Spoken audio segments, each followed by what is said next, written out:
Good afternoon from here at Oakcrest Advisors. Wanted to catch everybody up with a quick market minute.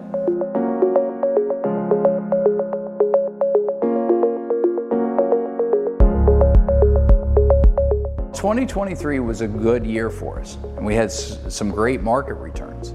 It's important to note that the majority of those returns came from November through the end of the year. Prior to that, August into the end of October, the market had actually entered correction territory. And that just shows how quickly things can change and progress within the markets today. That also shows how quickly volatility works in both directions, both to the upside and to the downside. Moving into 2024, the market has hit new all-time highs across the board. A lot of that has been based on the expectations that the Fed is going to cut interest rates. In fact, I would say that the market was pricing in an interest rate cut in the first part of this year, and that has not come to fruition. In fact, it looks like inflation is remaining a little bit persistent. The most current CPI readings show that inflation is still hovering around that 3.8% year over year. Remember, the Fed's target rate for inflation is 2%. So that means that the Fed's likely going to hold these rates steady for a little bit longer.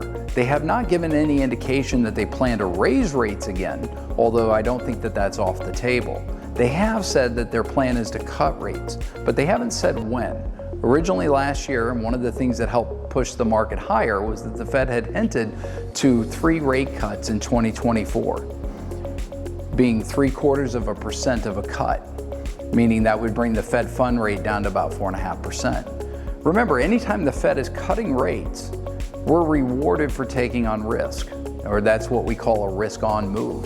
Right now, with rates staying high, that's a risk-off move. But that doesn't mean that we want to avoid the market altogether. It just means that, remember, anything that we're putting into the market right now, we're doing so at the headwinds of the Fed.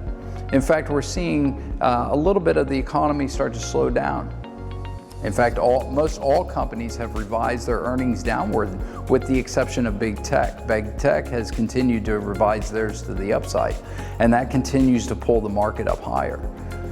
So with all of that said, and with what we're looking at right now being in an election year, remember, over the past 37 years, the average intra-year market pullback is about 14.5% per year. So it wouldn't be unusual to see a correction of that magnitude and still have a good, strong year.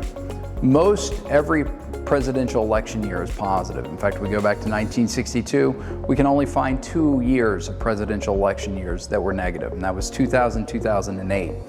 We don't have the same scenarios at play in this market.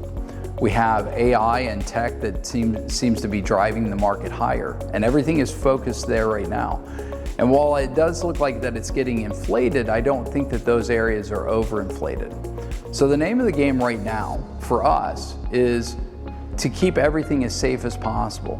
So we want to be looking at how do we capitalize on the market's upsides, but protect against any big sell-offs or recessionary type of event.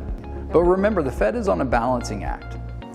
And so whether or not they can orchestrate a soft landing is yet to be seen.